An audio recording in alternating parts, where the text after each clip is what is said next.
explore the marvels of the mind, we will of course come to that mortal being hooked, okay?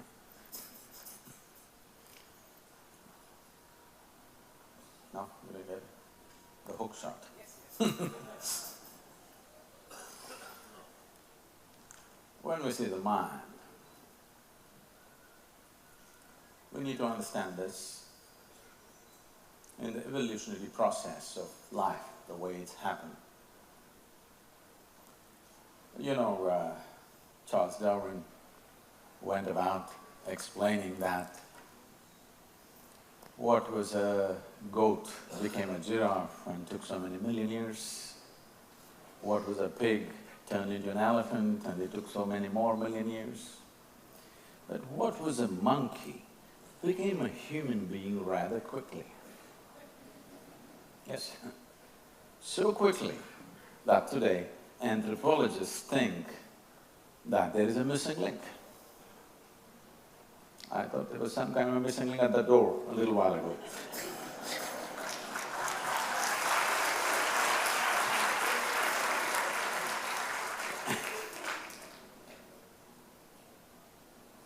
Because physiologically, the difference between a chimpanzee and you, in terms of DNA difference, is only 1.23%. 1.23% is not a big difference, isn't it? Not a big percentage by any standards. But physiologically, though the distinction between what is you and what is a chimpanzee is very small, in terms of intelligence and awareness and our ability to be conscious is tremendously different, worlds apart. So this is… people struggling with their mind is a certain kind of evolutionary issue in the sense, you have an intelligence for which you don't have a stable enough platform. Unless you strive to create a very stable platform, your intelligence will work against you. What I mean by saying your intelligence works against you is, in a day, in a 24-hour span, in these many years of living, how many of you can say, you pass 24 hours many times absolutely blissfully? Not a moment of anxiety, not a moment of agitation, not a moment of anger, not a moment of anything, just blissfully. How many of you? Believe me, there are just very few people like that on the planet. So if you are not able to keep yourself in a pleasant state, that means your intelligence is working against you.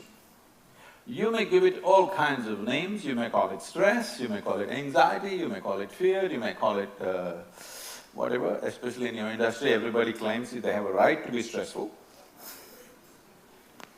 It's a human right. If any unpleasantness is being caused to you, not from outside, but by yourself, this means your intelligence is working against you. Now, once you're on self-help to torture yourself, of course, you will do well. People are doing great today. This should have been an individual experience, but this is becoming the experience of a whole generation, which is a serious concern. So in this condition, exploring marvels of the mind, people know the miseries of the mind, because all the human misery, where is the manufacturing unit? Kochi? In your mind, isn't it? This miraculous mind, the greatest gadget on the planet, do you agree with me? The greatest gadget on the planet has, instead of being a miracle, has become a misery manufacturing machine for most people on the planet, simply because, to put it very simply, they have not even read the user's manual.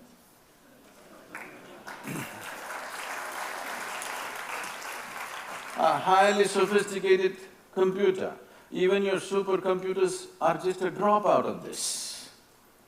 But without knowing anything about it, people want to operate this. And most of the time, it's a mess. Can I… I'm getting very serious. Can I tell you a joke?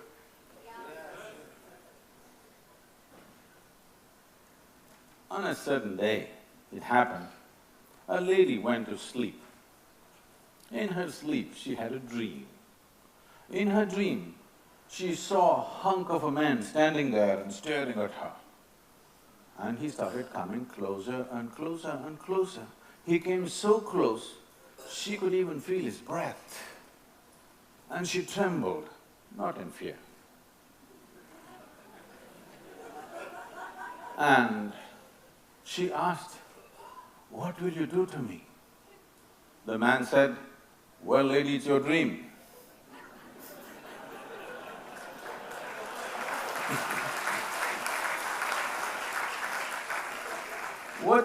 What's happening in your mind is your dream. The problem with most people right now is, it is not about whether life is happening the way they want it or not. Even their dream is not happening the way they want. If their dream was happening the way they want, they could sit here blissfully, isn't it? Maybe you're not getting to do things that you want to do in the world, but you can sit here joyfully if your dream is happening the way you want it. What is it that human beings are suffering? Two most fantastic faculties that only human beings have, that's what they're suffering, that's why I said it's an evolutionary problem. What happened 10 years ago, people are capable of suffering even now, yes? Yes or no? Because there is a huge capacity to remember. They're suffering their memory. What may happen day after tomorrow, they already suffer. That means they're suffering their imagination. This ability to remember and ability to project a picture into the future, these are fantastic qualities of human mind. An earthworm cannot do it, that's why it's peaceful. Now, people wanting to become like earthworms so that there is no tension, there are many ways to handle it. You can overeat, you can get drunk, you can have a lobotomy, you can have part of the brain removed, you can do whatever you want. Now when I say brain removed, you need not necessarily go to your surgeon, you're doing it in so many ways, we could explore this. In so many ways, you're damaging the very structure of your brain simply because of the way you think, the way you live, the way you eat, the way you sit right now. The way you're sitting right now, many of you are damaging your brain. But it might have worked because most of you can be super successful in your life using a minuscule part of your brain, because it's such a phenomenal machine. It is such a phenomena, by using 2% or 10% of your brain, you could be super successful. Everybody thinks you're a superhuman being, but actually you're a cripple. Because what this is capable of, the immensity of being human, has not been explored because the fundamental faculties of being human are being suffered by most human beings, like memory and imagination. You can't… the moment you start suffering something which does not exist, would you qualify for insanity? I'm asking you. If you're suffering something which does not exist, would you consider that insanity? Please, I want you to diagnose yourself, because this is happening widespread and people think it's normal. It's not normal. Normal is when you were a child, you're bubbling with joy. That's normal. Being pleasant is normal. Being healthy is normal. Being joyful is normal. Being miserable, depressed, sick is not normal. The moment you make it normal, you will make the entire world sick. And it's happening in big time. Because there are businesses built around this abnormality. Now, what is this mind? What can we do with it? Let's, in a brief way, too little time, but in a brief way, let's try to understand the structure of the mind. In English language, if you say mind, it's supposed to cover everything, but we have, in the yogic terminology, we have more specific terms. In yoga, mind is looked at as 16 parts. But here, because I have 40 minutes, we'll make it into 4 parts. The 4 parts are called buddhi, ahankara, manas and chitta. Buddhi is your intellect, the logical dimension of your mind. Unfortunately, our education systems today are using only this one aspect of our intelligence. All the other aspects which are profoundly more significant, there is no room to use those dimensions of intelligence in the system of education that we are following right now, purely intellectual, everything is logical. This is one reason why human beings are suffering the way they're suffering, because out of 4 wheels in their car, they're using only 1 wheel to drive. Obviously, they will wear out and suffer. If they had used all the 4, the car would go smooth. Driving on 1 wheel is dangerous, and if you drive on… even if you're very good at it, if you drive on 1 wheel on the streets, nobody else will want to drive with you. That's what is happening. Nobody can get along with anybody anymore as it goes by. When we set a family, there used to be 120, 200 people, but it became impossible to live with all those people. We made it into 8, our parents and us and children, but now parents are impossible, we've gotten rid of them, it's becoming difficult. You will see in the Western countries, children are impossible. By the time they're 14, you want them out, because it's impossible to live with your children. And there are couples living in neighboring houses. You won't believe this. There are couples who have rented neighboring houses, both of them live in separate houses and they meet. Because same house, impossible. This is a consequence of just being logical and not employing other dimensions of intelligence. So buddhi is intellect, it's discriminatory in nature. The nature of the intellect is such, it's like a scalpel, it has to be sharp, otherwise it doesn't work. If you give something to your intellect, it wants to dissect and see. This method of knowing something is okay for physical things. Now you want to know your mother, you must dissect her. And believe me, that's what is happening mentally. Somebody gets close to you, you dissect them and see, suddenly all kinds of problems. If you simply embrace them, they would be beautiful people. But if you dissect them, everybody has some problem. So intellect is always in a process of dissection and it needs to be sharp, that's how it works. But right now, this sharp intellect is what is hurting people. This happened to me last year. We were trekking in the Himalayas and in Nepal, and we were camping. I was in a tent working on something. Someone else is cutting an apple, and there's another person, and she says to him, "It's a very sharp knife, be careful." It irritates me. Such an obvious damn thing, a knife is supposed to be sharp. If it's not sharp, why will I call it a knife? And he's a grown-up man, he's not a child. I ignore and continue to work. Another 2 minutes, she says, "It's a very sharp knife, be careful." I said, "Come on, leave him alone, he's a grown man. He knows how to handle a knife." He said, "No, Sadhguru, it's a very sharp knife." I said, "Okay, damn it, it's sharp. That's why we call it a knife." And I continue my work. In another 2 minutes, she whispers, "It's a very sharp knife, be careful." 2 minutes later, he cuts his hand. I said, "Okay, this is like the hook shot." Already seen that this man is going to cut his hand anyway. So all that's happening is just this. See, why is it that we don't give a sharp knife to a child's hand? Not because knife is dangerous, because there is no steady hand to hold the knife. So this is the same problem with most human beings right now. If they had the brain of an earthworm, they would be quite peaceful and happy.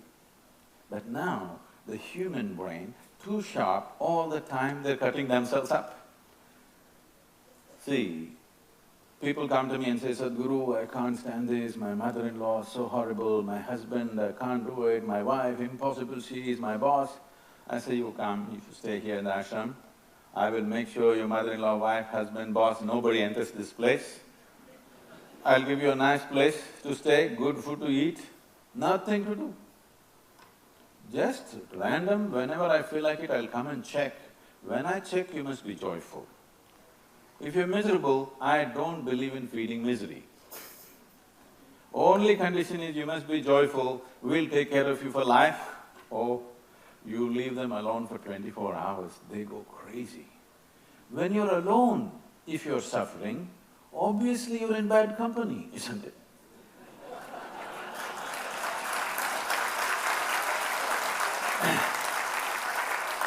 If you're with somebody, this guy, he's not okay, he's making me whatever.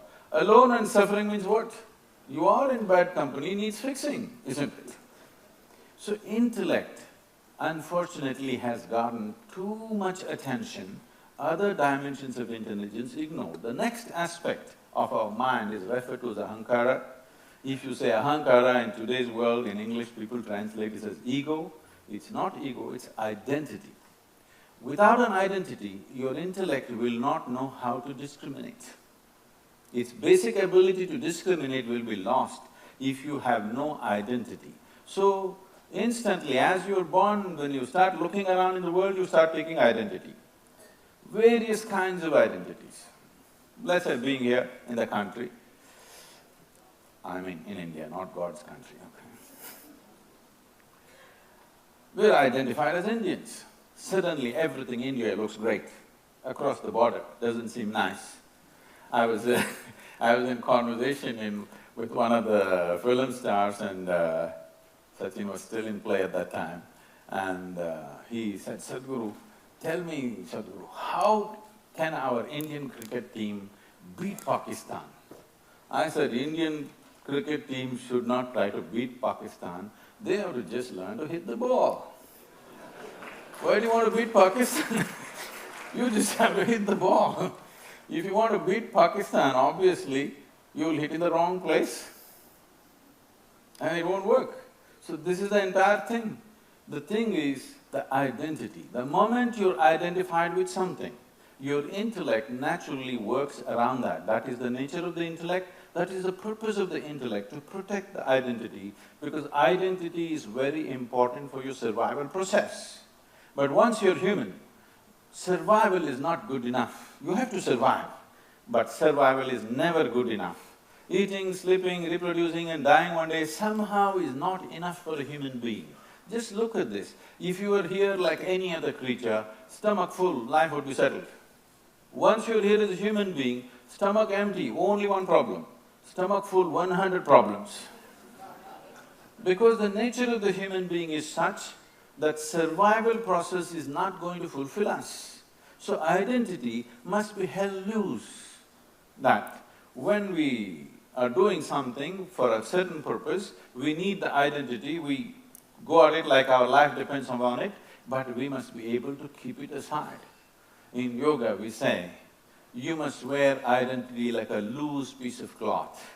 It's loose, you know you're wearing it, when you want to keep it down, you're able to keep it down. If you don't know how to keep your identity down, slowly your intellect will start working for your self-protection and start building walls of self-protection. Walls of self-protection are also walls of self-imprisonment. If you build a wall around you to protect yourself, it also imprisons you over a period of time. So, holding the identity consciously, not becoming it, but playing the game. If one does this, intellect will not work against you. Right now, it is the identity. When I say identity, see, in this vast cosmos, this solar system is a tiny speck. In that tiny speck, planet Earth is a microspeck. In that microspeck, Kochi is a super microspeck, but in that super microspeck you are a big man. It's a very serious problem. It's a very serious problem. In that super micro speck, how big a man you were. You heard the voices? Because you're such a big man in such a microscopic space. And that is identity. You've gotten stuck with your identity. You're not carrying your identity. You're just stuck with it. Once you're stuck with it, your intellect will start working against you. Everything seems to hurt. It has not happened to any of you in a long while, or never happened in your life that somebody poked you with something from outside. I'm asking, how much suffering or how much pain has been physically caused from outside to you? Hardly anything, most of the time nothing. Rest is all self-help, because your identity is stuck to you. It is something that you took on, but now you have become that. Once you become that, your own intellect will start working against you. It starts cutting you up in so many different ways. A perfect usage of your intellect means if you know how to hold your identity little away from yourself. Play the game when you have to, keep it aside when you don't have to. Once you have that freedom, you will see your intellect will not cause trouble to you. Now, this intellect cannot function without the backing of memory. It needs a certain amount of memory. So manas is a huge silo of memory. When I say huge silo of memory, it's bigger than most people would ever imagine. There are 8 dimensions of memory in one's manas. There is conscious memory, there is subconscious memory, there is unconscious layers of memory, there is genetic memory, there is evolutionary memory. Right now, I'm not picking on you, okay? Do you remember how your great-great-great-great-grandfather looked? No. But his nose is sitting on your face right now, because your body perfectly remembers how your forefathers looked a million years ago. It even remembers what was the texture of the skin and still replicating it, isn't it? The volume of memory that the body carries is 1 trillion times more than what your mind is capable of. So in the yogic way of looking at things, there is no such thing as body and mind. There is physical body, there is mental body, there's energy body. All of them have components of intelligence and memory within them. Basically, a combination of memory and intelligence is what is generally getting labeled as mind. Tell me one part of your body which doesn't have memory or intelligence. Every cell in the body has its own memory and has its own intelligence. In terms of intelligence, what a single molecule of DNA is doing right now here, with all your brain you can't figure it. So much is happening, and it remembers so much that you can't believe how much it remembers. The entire process of evolution is there in this body. There is proof for this. For example, we were talking about Darwin. Darwin's theory of evolution is about 150 years old. Just 2 years ago, 2012, I think, was the 200th anniversary of his birth. When he was 52 years of age, when he propounded this. But nearly 15,000 years ago, Adiyogi spoke about this. He said, the life upon this planet happened in 9 different stages. The first form of life, you heard of the 9 avatars? Today is the birthday of one of the avatars, supposed to be. Yes. The 9 avatars are not about individual people.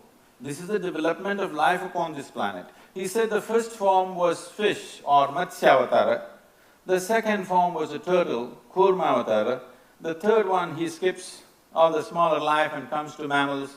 He says the first mammal was a wild boar, the next is half man, half animal, Narasimha, the next one is a dwarfed man, Vamana, next one is a full-grown man but a volatile man, Parashurama. This is the land of Parashurama, that's why you see some things happening. And the next one is Rama, a peaceful man. Next one is Krishna, a loving man. Next one is to be Buddha, meditative man. The next one who is coming is a mystical man. These are not individual people. These are different stages of development of life on the planet. It runs almost parallel to Darwin's theory of evolution, but this was said 15,000 years ago by Adiyogi.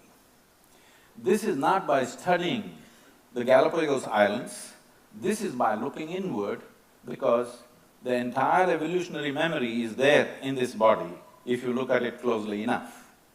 So the memory that Manas carries is tremendous. Not all of it is conscious, but all of it, every bit of it is in play all the time. It may not be coming to your intellect, but it is in play in so many ways. The way you sit, the way you stand, the way you breathe, the way you digest your food, all this is because of evolutionary memory. See, if you're a man, if you eat a banana, it becomes a man. If you're a woman, if you eat it, it becomes a woman. If a cow eats it, it becomes a cow.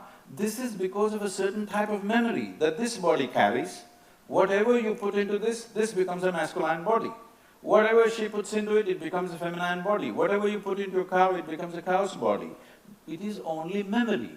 You have a certain form, you have a certain existence, only because of the type of memory that you carry, and this is manas. This is not in any one place, it is right across the body. It is called manomaya kosha, a layer of mind running through the body. There are various ways to access these dimensions of memory, and not relevant right now because it will go away somewhere else. But the next dimension of our intelligence is the most significant and most untouched by most people. This is called as chitta. Chitta is that dimension of intelligence which is unsullied by memory. It's pure intelligence, no memory in this. So I want you to understand, what you consider as myself is a certain amount of memory, isn't it? Yes? If you take away your memory, you don't know who you are. So a certain amount of memory is what you consider as myself. But there is a dimension of intelligence in this being which has no memory. That means there is no such thing as my chitta and your chitta. There is a larger mind, a pure intelligence. If you touch it, there is no here and there is no time and space.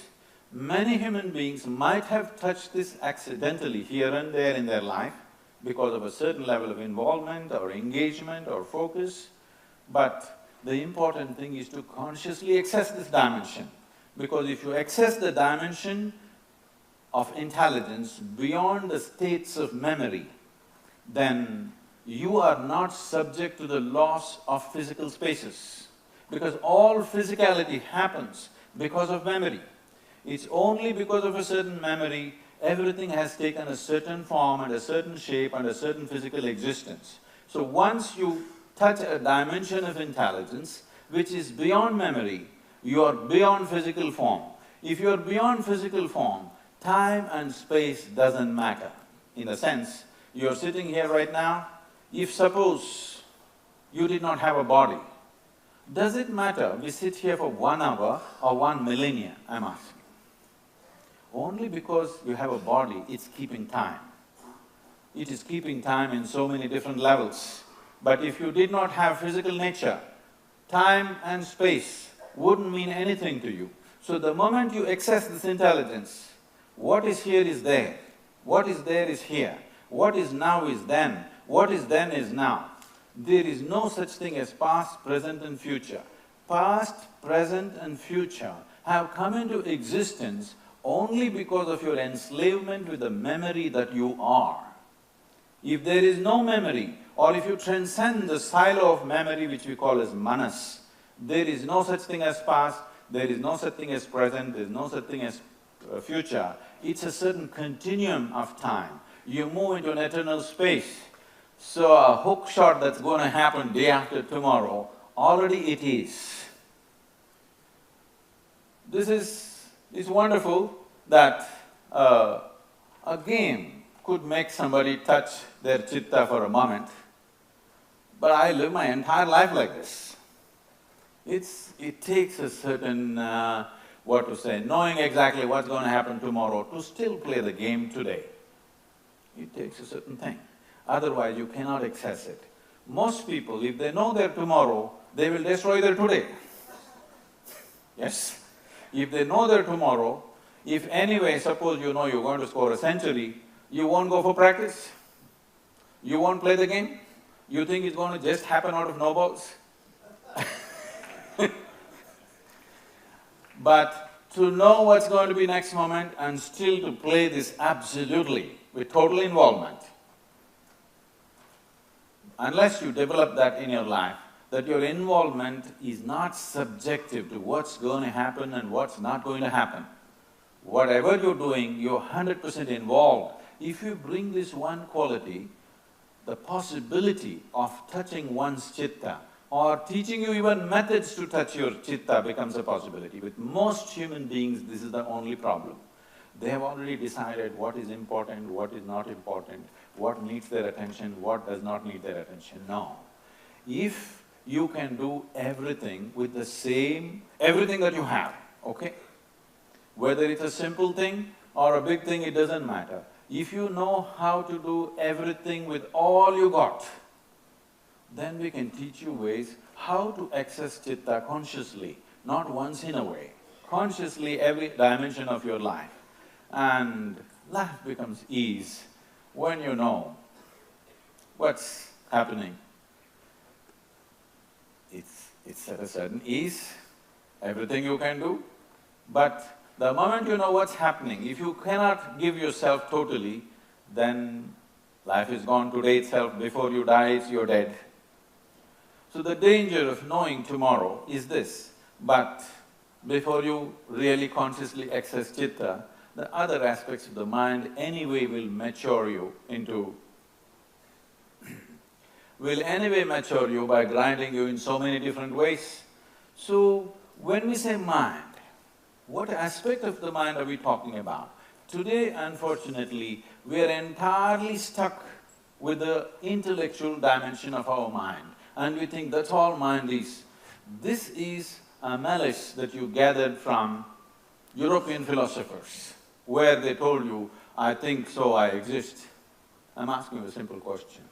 Tell me, because you think you exist, or because you exist you may think, which way is it? Because you exist, you may think. But because people are in such a state of mental diarrhea all the time, they think thought must be happening all the time. Heart must be beating, blood must be circulating, liver must be working, kidneys must be working, but thought must be conscious. Yes? Hello? But most people are in such a state of mental diarrhea, they think thought also must be happening all the time. And now they think because they're thinking everything is happening, no. Thought must be a conscious process, but it's gotten into this mess and all the time because it's happening unconsciously, they have to fight their own thought. It's unbelievable. Why should you fight your own thought? You cannot have it. If you don't like a thought, not have it. But they don't have that freedom, it's become so compulsive. It happened one day. A very modest man enrolled himself into a medical checkup in a very super swank hospital in Northern California.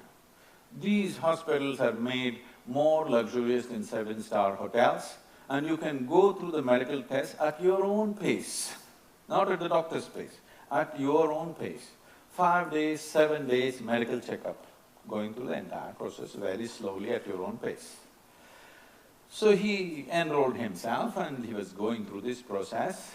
They appointed a very pretty-looking nurse to take care of him for these 5 days, and things were happening, and various things to drink, and this kind of MRI and that kind of stuff, all happening in a moment, in one evening, in a certain moment of relaxation. What should happen in the toilet happened on the bed. He was just wondering what to do with this mess on the bed. Just at that time, he heard this pretty nurse coming in the corridor towards his room, because fortunately in America, Women make a lot of noise when they walk. Their footwear is like that, they cannot come silently. They come with talk, talk, talk. So he heard the talk, talk, talk, he didn't know what to do if he doesn't want this young woman to come and see this mess. So he picked up the bed sheet and threw it out of the 5th floor window. Down below, a man was coming back from the party. It's such an unfair world. A man is expected to walk on a round planet which is spinning. How? It's not fair. So he was walking sideways and slowly trying to get home, and this white sheet came and covered him. He screamed and went off like a windmill fighting the sheet. It took over 2 minutes of screaming and yelling and fighting to get the sheet off. By then the security came rushing, hearing this commotion. They came and asked, what happened? He just looked down at the sheet and said, it looks like I've beaten the shit out of a ghost.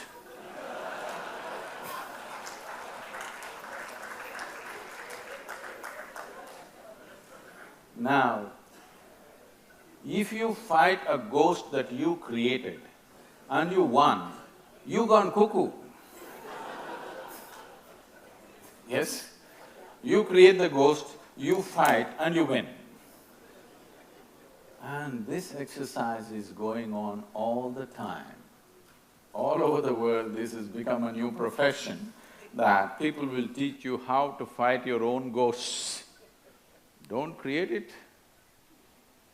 Ghosts are happening, you're making, and then you fight it and win the fight. That's a ridiculous state to be in, isn't it? Because our education systems are teaching us how to gather everything in the universe into our head, but there's no attention about how to use this mechanism. There is no attention at all when you're given such a sophisticated machine. This is the most sophisticated machine on the planet, yes? But is a certain amount of attention not needed to learn how to use this? Forget about what to do in the world. First, how to use this. If you know how to do this, use this, you can do just about anything, okay? Our education systems have to shift, but now we can't do anything, you're out of the school, it's time you learn something, how to engineer your interiority, how to create a situation where at least within you, what you want will happen. It doesn't happen in the world, yes? Hello? The world will not happen your way 100% ever, and I'm glad it is so. Because if the world entirely happened your way, where do I go? Where does everybody else go? It's good, world doesn't happen your way. A little happens your way, little happens my way, little happens somebody else's way, it's okay. But within you, what you want must happen, isn't it? The world need not happen our way, but this person must happen your way. If this person doesn't happen your way, this is a lost case. But most of the people are busy trying to fix what's around them the way they want it, all the time. But if you live long enough, all of you, you should know this, even if you're just 2 people at home, still life doesn't happen just the way you want it, isn't it? 51% if it's happening your way, you have controlling stake.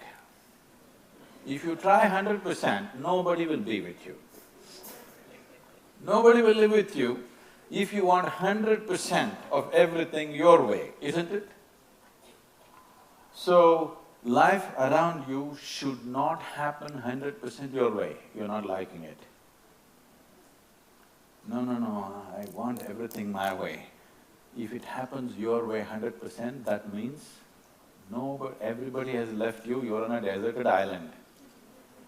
Even there it won't happen your way, but you can imagine, because nobody to disturb the imagination. If life is happening 100% your way, you are a bloody tyrant, isn't it? You're not a normal human being. Around you, things need not happen your way. Within you, it must happen your way, isn't it? But nothing has been done about this. If you see that your mind, your emotion, your body happens the way you want it, would you keep it healthy, joyful and blissful? Yes or no? Yes. So, if it is not happening that way, it means your mind is not taking instructions from you because you've not read the user's manual. It's time to pay attention. It's time to pay attention to this machine because whatever you wish to experience, you can only experience it through this. You don't have any other way. Yes or no? The only and only way you can experience anything, material, physical, spiritual, it doesn't matter what is your intention, whatever you wish to experience, you can only experience through this. If you don't keep this undistorted and the way you want it to be, then what you experience is all accidental. Your joy is accidental, your misery is accidental, your love is accidental, everything is accidental. When you live accidentally, being fearful, being anxious is normal. See, suppose you don't know how to drive a car. You just sat in it and touched this and that, suddenly it started moving. Anxiety or no? Car's moving, you must be happy, but you're anxious because you don't know how to handle it. You try to do this and the steering came off in your hands and the car started moving fast. Terror or no? But if you knew how to drive and the steering was properly connected, the faster it goes, the more joyful you become. Yes or no? Right now that's all that's happening. If life becomes successful people on the planet are carrying more miserable faces than those who have not succeeded.